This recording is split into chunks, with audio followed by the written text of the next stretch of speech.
Elimiz Azərbaycanda önümü, xalq hüzüncümü kimi qeyd olunur. Bu gün xalqımız üçün çox kədərli və unudulmaz bir gündür. Həmin gecə dinc insanlar böyük ədalətli, seçiliklə üzləşiblər. Şəhərdə yaşayan günahsız insanlar qorxub və ağır yaşayıblar. Bu hadisə zamanı bir çox insan yaralanıb və həyatı itirib. Xalqımız bu xəbərlərə çox sarsılıb.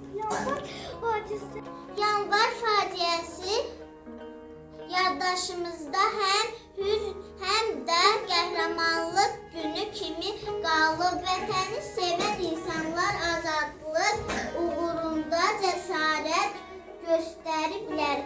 Şəhid olanlar xalqımızın qəhrəman övladlarıdır.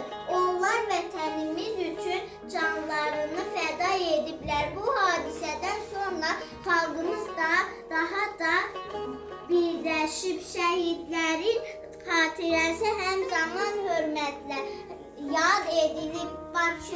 Geçən günahsız